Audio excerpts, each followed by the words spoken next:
শুধু এটা সভা করার জন্য না, এটা পরিকল্পনাটা ছিল আপনাদেরকে ইনভলভ করা, বাংলাদেশের দূরের থেকে দুঃখ প্রকাশ করা, হতাশা প্রকাশ করা, এটা তো বরাবরই করে যাচ্ছে। এবার হতাশা এবং আতঙ্ক অনুভব না করে নিজেরা কিভাবে এটার সঙ্গে ইনভলভ হতে পারে, এটি ছিল বিষয়টা নিয়ে আমরা আলোচনা করছিলাম। নিউ ইয়র্ক আসা, জাতিসংঘে আসার ব্যাপারেও একটা পরিকল্পনা ছিল, যেটা বড় বিষয় ছিল রাজনৈতিক নেতৃত্বকে সঙ্গে আনা। তারা সম্মত হবেন সেটা ভাবিনি, মনে করেছে একটা প্রেসিডেন্ট লাগবে, তবু ভাবলাম চেষ্টা তো করেছি।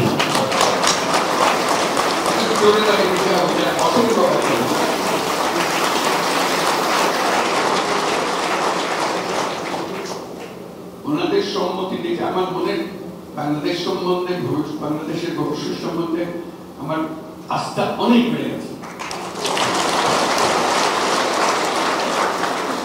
আমরা কাগজপত্র পড়ে বক্তৃতা শুনে যেরকম একটু ভয় পাই, সেই ভয়টা কেটে গেছে। এবং আজকে আপনাদের সামনে একসঙ্গে এসে কথা বলছেন, এটা একটা বড় বিষয়। এবং জাতিসংঘে যেখানে যাচ্ছেন সবাই অবাক হচ্ছে, আপনি যখনই শুনছেন যারা রাজনৈতিক দলের নেতারা সঙ্গে এসছেন এবং সকল দলের নেতৃবৃন্দ এখানে এসছেন। মেসেজ এটার পেছনে একটা মানুষকে একটা ভবিষ্যৎ সম্বন্ধে একটা ধারণা দেয়, সেই ধারণাটা সাংঘাতিক আত্মবিশ্বাসী করে আমাদেরকে। সেই আত্মবিশ্বাস নিয়ে আমরা আজকে যে নিউ ইয়র্ক শহরে আসলাম, জাতিসংঘে আসলাম, আমরা সাংঘাতিক আত্মবিশ্বাসী হয়ে ফিরে যাব। আপনারা সবাই সেই আত্মবিশ্বাসী অংশগ্রহণ করবেন, কারণ ছাত্ররা তাদের রক্ত দিয়ে যে সুযোগ সৃষ্টি করে দিয়েছে, সেটা শুধু একটি রাজনৈতিক সরকার পরিবর্তনের বিষয় ছিল না, এটা দেশের একটা পুনর্জন্মের বিষয়। সেই পুনর্জন্মটা হাতে খড়ি থেকে শুরু করে সামনে গিয়ে যাওয়া, পেছনের দিকগুলোকে আজকে যেগুলো আলাপ করলাম, দুর্নীতি ইত্যাদি, এগুলো কত জটিল চলে যাওয়ার কথা। এগুলো কোন জিনিস আর নতুন বাংলাদেশে যাতে প্রবেশ করতে না পারে সেই ব্যবস্থা, সেটি আমাদের সবার। এবং সবাই দূরে দাঁড়িয়ে, গ্যালারিতে দাঁড়িয়ে খেলা দেখবো ওরকম না, নিজে খেলবো না। আমরা গ্যালারির কাজ শেষ, আমরা প্রত্যেকে নিজে খেলবো, যেটুকু অংশ আমরা পারি সেটুকু অংশ আমরা পালন করবো। তাহলে এত রকম জিনিস আছে, এটা দূরের থেকে গ্যালারিতে বসে কথা বলা সোজা, অবশ্যই সোজা, কিন্তু সেই সোজা জিনিসের মধ্যে আমাদের একটা কঠিন কাজ করতে হবে, এটাকে পাল্টানোর একটু চেষ্টা করতে হবে। সবাই মিলে একটু চেষ্টা করে দেখবো যেটা করে ফেলতে হবে। যেমন আজকের মিটিংটা, একটি সুন্দর ব্যাপার, মিটিংটা করতে পারছি, এটাও কিন্তু অসম্ভবকে সম্ভব করার জন্য এখানে বহু মত আছে, কাজে সেটা দিয়ে শুরু হয় না। পেছনে যে একটা পরিকল্পনা ছিল, সেই পরিকল্পনাটা বলার জন্য আপনাদের সামনে এসেছি। একটু করে বুঝবেন এই পরিকল্পনাটা আরো পরিষ্কার হবে কিছুক্ষণ পরে। এটা আমরা বাংলাদেশ সম্বন্ধে যা যা আলোচনা করেছি, আমি ব্যক্তিগতভাবে সাংঘাতিক রকমের আশাবাদী বাংলাদেশ সম্বন্ধে। এই জন্য এটা অনেক জিনিস অনাবিষ্কৃত থেকে যায়। আমি বারবার খোঁজা দিচ্ছি যে অনাবিষ্কৃত জিনিসগুলো সামনে চলে আসে। তার মধ্যে একটা জিনিস, তারুণ্যের কথা আমরা সবাই বলি, আমি বারবার বলছি, সেখানে একটা জিনিস যোগ করছি, তারুণ্য মানেই হলো প্রযুক্তি। এটা দুটো একসঙ্গে, তারুণ্য সঙ্গে সঙ্গে সেই প্রযুক্তির মধ্যে ঢুকে যায় অটোমেটিকলি। যে তারুণ্য আমাদেরকে প্রযুক্তির মধ্যে ঢুকিয়ে ফেলে, সে বিশ্বের সঙ্গে যুক্ত হয়ে যায়, সে আর বাংলাদেশের ভেতরে থাকে না, তার জগৎ বিশাল জগৎ। কিন্তু আমরা সেই বিশাল জগতে প্রবেশের পরে সে পরিবর্তনটাকে সেখানে দিয়ে আসবে, সেটা এখনো রাস্তা বানিয়ে দিতে পারেনি, তার মাথার মধ্যে চাকাতে পারেনি। সেই চাকানোর বিষয়গুলো আজকে আলাপ করবো এবং বলার শেষে একটা প্রেজেন্টেশন হবে, সেই প্রেজেন্টেশনে দেখতে পাবেন আপনারা তারা কিভাবে সবাই এটাতে পার্টিসিপেট করবে। আপনাদের যে এখানে আমন্ত্রণ জানিয়েছি, এই আমন্ত্রণের পেছনে একটা আলোচনাটা হবে, ওটা একটা বড় অংশ। যে প্রেজেন্টেশনটা হবে সেই প্রেজেন্টেশনটা আমাদের কোথায় নিয়ে যাবে, কি করবো সেটা জানার জন্য। তারুণ্য সম্বন্ধে আমি বলি, সেটা আজকের কথা না, পুরোনো কথা। বাংলাদেশ সম্বন্ধে নতুন নতুন মাত্রাগুলোকে যোগ করার জন্য, আপনাদের দৃষ্টি জানার জন্য আমি চেষ্টা করছি, বিদেশিদের কাছেও চেষ্টা করছি, যারা বাংলাদেশ সম্বন্ধে জানতে চায়, বিনিয়োগ করতে চায়, ব্যবসা করতে চায়, তাদেরকে বলছি যে বাংলাদেশ এখানে এই তারুণ্যের কারণে যে কোনো রকমের ব্যবসা করতে চাও, তোমাকে সেই ব্যবসা, সেই কারখানা তোমার নিজের তো সে করার দরকার না, এখান থেকে লোক নিয়ে গিয়ে সেখানে তোমরা কারখানা চালাতে, তার চেয়ে বড় কারখানা এখানে বসে লোক তো আছে, এখানে এই ঝামেলা থেকে বেঁচে যাবে। তাকে এটা একটা প্রোডাকশন হাব হিসেবে চিন্তা করো।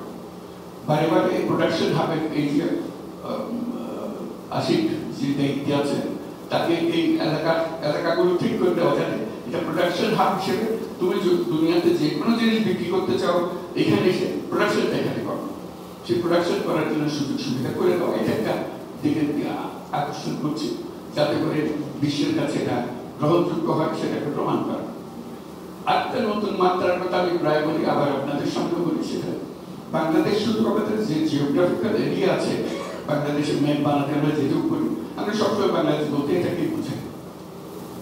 সেটার থেকে একটু বড় আকারে বোঝার চেষ্টা করি। অর্থনীতির ক্ষেত্রে আমাদের মাত্রাটা ভিন্ন মাত্রায় করা আবেদন জানাচ্ছি, যাতে ভবিষ্যতে সেই মাত্রাটা সফলভাবে আমরা পূরণ করতে পারি। সেটা হলো আঞ্চলিক অর্থনীতি। শুধু রাষ্ট্রীয় অর্থনীতি, দেশ যেটা আছে, ভৌগোলিক সীমারেখা যেটা আছে, ওটার মধ্যে সীমাবদ্ধ না রেখে আমরা আঞ্চলিক অর্থনীতির উপরে জোর দেব। এটা সবার সাথে, শুধু বাংলাদেশের একার সাথে না, যারা এই আঞ্চলিক অর্থনীতির শরীর তাদেরও সাথে। তারা হলো আমাদের প্রতিবেশী নেপাল, ভুটান, আর হলো সেভেন সিস্টার্স। তাদের সমস্যাটা একটা পরিষ্কার, তারা ল্যান্ডলক কান্ট্রি, তারা আটকে আছে, সমুদ্রের মধ্যে যেতে পারে না। আমাদের সে অ্যাক্সেসটা আছে, সমুদ্র আমাদের সঙ্গে আছে। কাজেই তাদের সঙ্গে যদি আমরা বলি যে তোমাদের সমুদ্রের প্রবেশ খুব সহজ করে আসা যাওয়ার পর, তাহলে তাদের অর্থনীতি সচল হবে, আমাদের অর্থনীতি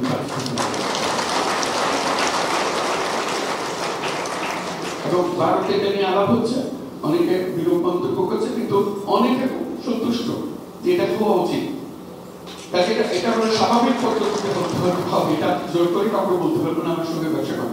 সে তার ব্যবসা এত সীমাবদ্ধ হয়ে গেছে, সেখানে বিবেক হচ্ছে না। আমরা যদি তার রাস্তাটা খুলে দিই, সেও খুশি, আমরাও খুশি, কারণ সে আমার উপর দিয়ে চলাফেরা করা মানে আমার অর্থনীতিতে একটা বিরাট গতি সঞ্চার করা। তো সেই দিকে এই জন্য আপনাদেরকে এটা বললাম, এটা মাথার মধ্যে রাখা। কারণ আপনাদের সঙ্গে এইসব এলাকার যে রিজিওনাল অর্থনীতি যেটা বলছে, আঞ্চলিক অর্থনীতি, তাদের বন্ধু বান্ধব অনেক আছে আপনাদের কাছে। আপনারা যেরকম গুরুত্বপূর্ণ বাংলাদেশের জন্য, তারাও তাদের জন্য, তাদের দেশের জন্য গুরুত্বপূর্ণ। তারা যদি মনে করেন হ্যাঁ তাই তো আমরা মাধ্যমে কাজকর্ম করবো, তাহলে আস্তে আস্তে দেখবে যে রাস্তা খুলে যাচ্ছে। মানুষ যেটা চায় সে রাস্তা বন্ধ করে রাখা যায় না। স্রোতের মতো জিনিস, পানি যেরকম আটকে রাখা যায়, মানুষের আশঙ্কাকে আটকে রাখা যায়। একবার একটা মাথায় ঢুকে গেলে সেটা যে পাথর হোক, যেই হোক, এটা ভেঙে সে বের হবে।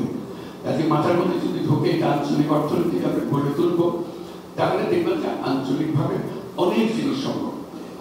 এখানে আন্তর্জাতিক ক্ষেত্রে যখন জাতিসংঘে আসি, বিভিন্ন দেশের লোকদের সঙ্গে, নেতৃবৃন্দের সঙ্গে দেখা হয়, তাদেরকে কথা বলি, তাদের কাছে সঙ্গে সঙ্গে এটা মনে হয় বড় প্রস্তাব। একটা বিশ্ব সংস্থার প্রধান যে বলে যে হ্যাঁ এটা তো এই জিনিস তো আমরা অনুভব করি, কিন্তু তোমার মতো করে বলতে পারিনি, এখন থেকে এটা আমি বলবো, এটা আঞ্চলিক অর্থনীতি। তাদের এই যে সীমাবদ্ধতা, দেশের অর্থনীতির যে সীমাবদ্ধতা, সেই সীমাবদ্ধতা থেকে আমরা বেরিয়ে যেতে পারবো। আমাদের মনটাও বড় হবে, ইন্টারাকশন হবে আশেপাশের দেশের সঙ্গে, এবং আমাদের অর্থনীতির প্রতি বিরাট গতি সঞ্চার হবে। আরেকটা বিষয় আছে, সেটা যদি বললাম আমাদের অর্থনীতি। আমি বুঝি নির্মাণের শিল্প, সালাম স্টিল বোঝে ডিউরেবিলিটি। সালাম স্টিল, মোস্ট ডিউরেবল স্টিল। আরেকটা বিষয় ওই যে সীমাবদ্ধতা, যে ম্যাপ, বাংলাদেশের ম্যাপ, বাংলাদেশ বলতে আমরা ওটাই বুঝি। আমি বারবার উল্লেখ করি যে বাংলাদেশ এটা তো ছোট বাংলাদেশ, আমাদের আসল বাংলাদেশ কোথায়, আমাদের পুরো সীমানাটা কোথায়? বিরাট বঙ্গোপসাগর কিন্তু আমাদের।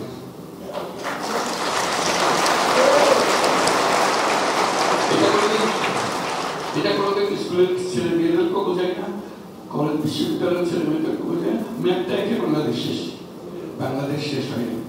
বাংলাদেশের মাত্র অর্ধেক দিকে, বাকি অর্ধেক সমুদ্র, বিশাল।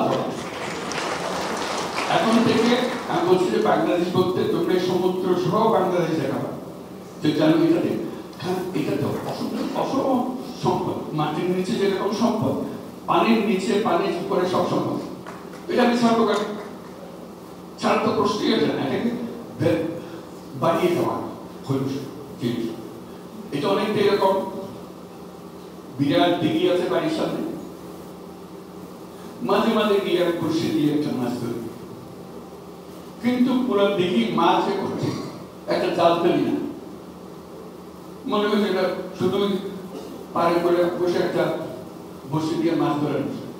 তারপরে ওই ছেলেদের দিয়ে মাছ ধরে কিছু যায়, আবহাওয়াটা দেয় যে একটু ঘূর্ণিপাতার আশঙ্কা দেখা যাচ্ছে, ওইটুকু নিয়ে আমি সমুদ্র ওই পাড়ের সঙ্গে লাগানো। এত বড় মহাসমুদ্র যে আমার সামনে রয়ে গেছে, আমাদের চিন্তার মধ্যে বসে। তা আমি বারে বারে চিন্তার মধ্যে ঢোকানোর চেষ্টা করছি। পুরো অর্থনীতির আয়োজনটা সমুদ্রকে কেন্দ্র করে, সমুদ্রকে চিন্তা করে করতে হবে। এখন আমরা বিভিন্ন দেশের সঙ্গে আলাপ করছি যে এইটা, এই সমুদ্র কাজে লাগানোর জন্য আমাদের যা যা দরকার, সে জাহাজ দরকার, মাছ ধরার ট্রলার দরকার, প্রসেসিং দরকার, এগুলোর জন্য আমাদের প্রস্তুতি নেওয়ার জন্য। সমুদ্র সম্বন্ধে একবার যদি আমরা চিন্তা মাথায় ঢুকে ফেলাই, তার ইমিডিয়েটলি হলো যে সমুদ্র যখন আছে, সমুদ্রের উপরিভাগটা হলো চলাচলের রাস্তা। দুনিয়ার যে কোনো জায়গা থেকে যে কোনো জায়গায় যাওয়া যায়, ওখানে রাস্তা বানাতে হবে না, জাহাজ লাগে। জাহাজ লাগে, বন্দর লাগে। আমরা একটা বন্দর, চট্টগ্রাম বন্দর নিয়ে বসে আছি বলে মারামারি কাটাকাটি করে, এটা নিয়ে নেবে ওভাবে করি, ওই একটা। সেটাও আবার সমুদ্র বন্দর নয়। আমরা যদি সমুদ্র বন্দর করে বলি, এটা নদীর একটা বন্দর। চট্টগ্রাম বন্দরে জাহাজ কিন্তু সমুদ্রে থামে না, কর্ণফুলী নদীতে গিয়ে থামে, কিন্তু সমুদ্রের বন্দর তো সমুদ্রের উপরে থাকবে। এই যে জগমা যেই মাত্র আমরা বঙ্গোপসাগর তার উপকূল দিয়ে মাথার মধ্যে ঢোকাবো, তখন দেখা যাবে যে কক্সবাজার, মাতারবাড়ি সবকিছু এখন বিরাট গভীর সমুদ্র বন্দরের জন্য প্রস্তুত। একবার যদি সেখানে গভীর সমুদ্র বন্দর, একটা সমুদ্র বন্দর প্রায় শেষ হয়ে আসছে, কাজে লাগানোর মতো করে এরকম যদি 2-4টা সমুদ্র বন্দর ভাবে হয়, সিঙ্গাপুরের আসলে কি বন্দর, আর তো কিছু না। এই বন্দরের ফ্যাসিলিটি বিক্রি করে সে আজকে এত বড় রাষ্ট্র হয়ে গেল, এত বড় ধনী রাষ্ট্র হয়ে গেল। আর আমরা বসে আছি মাছ ধরতেছি উপকূলে বসে, ছেলেদের পাঠাই দিতেছি মাছ ধরে, আর সত্যি মানে এইটুকু গেল।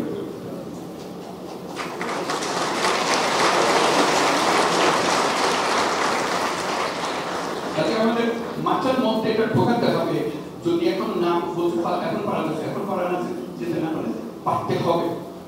কিভাবে হবে সেগুলোর জন্যই আজকে এই যে প্রবাসী বাংলাদেশের কথা বলছি, আপনারা গবেষণাগারে আছেন, আপনারা এগুলো শিক্ষা দান করেন, আমাদের বুদ্ধি সরাবর দিবেন, সেগুলো নিয়ে যেইভাবে হবে ওটা সেইভাবে করছে। এটিকে আমাদের দরকার। কাজে আমাদের এটার অভাব নাই। এটা তো বললাম সমুদ্রের উপরিভাগ, বন্দর, জাহাজ আর মাছ, এই তিনটা রেখা, মাঝখানে পানি, মাঝখানে মাছ। সমুদ্রের গভীরে কি, তলদেশে কি, গ্যাস। আমাদের গ্যাস সেগুলো দিন সমুদ্র থেকে পেয়েছি, কিন্তু আশেপাশের দেশগুলো সমুদ্র থেকে গ্যাস নিয়ে যাচ্ছে। কেউ কেউ বলছে আমাদের গ্যাসে তারা নিয়ে যাচ্ছে, ওখানে সীমা রেখা আছে, বর্ডার আছে, পাইপ দিয়ে তারা নিয়ে যাচ্ছে। আমরা নিজেদের আঙ্গুল তুষ্টি বসে নানা রকম কথা ঝগড়াঝাটি করে। এটা কেন? এটাও একটা ফয়সালা হতে হতো। মাটির নিচে যদি গ্যাস, সমুদ্রের নিচে গ্যাস আছে, এটা নেই, সেটা কেউ কোনো সন্দেহ নেই। খুব দূর আছে, কত দূর আছে, কিভাবে আনতে হবে। তাহলে যদি এনেও খেতে না পারি, এর থেকে আর দুঃখ কমানোর দুঃখ আমাদের আর কি থাকতে পারে। কাজে ওই দৃষ্টিভঙ্গি আনা যে আমাদের এই বিরাট সম্পদ, একটা হলো যে আমরা একটা আঞ্চলিক অর্থনীতি হিসেবে চিন্তা করবো, আমাদের সব কাজ করবো সেভাবে গড়ে তুলবো, যেহেতু আমরা সেই ফেসিলিটি নিতে পারি। আমরা সিঙ্গাপুরের কাছে কেন যেতে বাধ্য হই? যেহেতু সুযোগটা তার কাছে আছে, আমরা যেতে বাধ্য হই, তার লাভ আমাদের লাভ। আমরা ধরুন না আমরা সিঙ্গাপুরের সঙ্গে কাজ করবো বললে আমরা শেষ। কাজে আমরা যখন ফ্যাসিলিটি দিতে পারবো, সবাই আমাদের কাছে আসবে, যে যেখানেই থাকুক, তার রাজনৈতিক মতবাদ যেগুলো থাকবে চলে যায়, মানুষের স্বার্থের যে স্রোত এটা কি খুব ঠেকাতে পারে। কাজে সেটুকু আমাদের কাজে এই হলো আরেকটা মাত্রা, যেটার কথা দেশের চিকিৎসা যে মাত্রাটা, নতুন মাত্রার কথা বলছি। বাংলাদেশ ওই যে সীমাবদ্ধ ম্যাপ, যেটা এখানে সীমাবদ্ধ না, বাংলাদেশ সারা বিশ্বে ছড়ানো। আপনারা কিন্তু ভালোভাবে আমরা বুঝেছি, ভালোভাবে আমরা বুঝেছি এই গণঅভ্যুত্থান, জনতার অভ্যুত্থানের সঙ্গে, ছাত্র অভ্যুত্থানের সঙ্গে তারা আমাদেরকে বাঁচান। আমাদের অর্থনীতি শেষ, কিচ্ছু নেই, একেবারে তলানি তলানি। বাঁচায় রাখলো কে? রেমিটেন্স।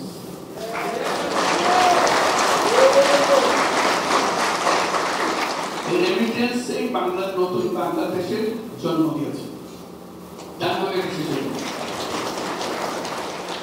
আজও যে আমরা গলা হারিয়ে বুক ফুলিয়ে বলি আমাদের অর্থনীতি মজবুত হয়েছে, সেটার একমাত্র কারণ হলো রেমিটেন্স।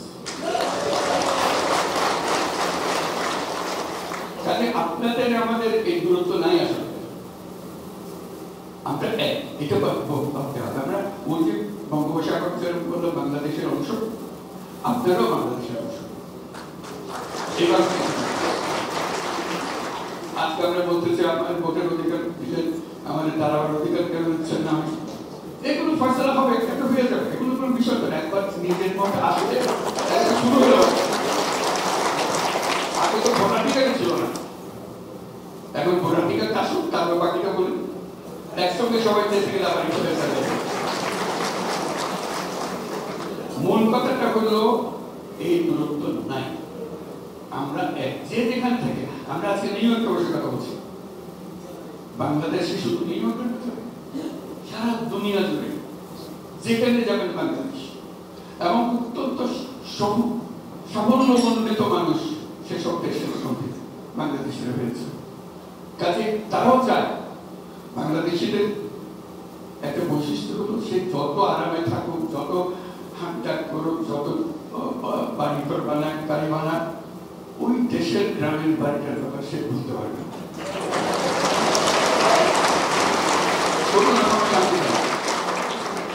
তার কিছু একটা করতেছে, কিছু একটা করতে হলে আমি কিভাবে করবো, কারোর উপর ভরসা করতে পারি না। চাচা তো ভেবে দিয়েছিলাম টাকা পয়সা, কিন্তু সব খেয়ে হচ্ছে। লাইন পেতেছি না, এখন আমরা বলছি যে আমরা লাইন করবো। আপনি কি করতে চান এটা আপনি নির্বিঘ্নে করবেন, একবার সম্পূর্ণ আস্থার সঙ্গে করবেন। সেখানে না পারলে সেটা কেন পারতেছেন না সেটাও বলবেন। সেটা আজকে যে প্রেজেন্টেশনটা হবে সেই প্রেজেন্টেশন আপনাদেরকে অংশ করে দেবেন। আপনারা এখন থেকে বাংলাদেশের অংশ, একবার 100%।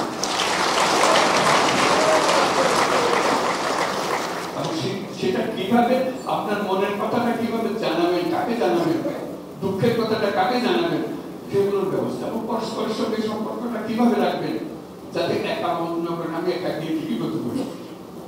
আমরা জোট বাঁধা যাবো, এই করে যাবো, ওই অংশটা আমরা করবো। স্বাস্থ্য খাতে আমার এত কথা জানা আছে, আমি স্বাস্থ্যের কাজটা করে বাংলাদেশে করতে পারেন।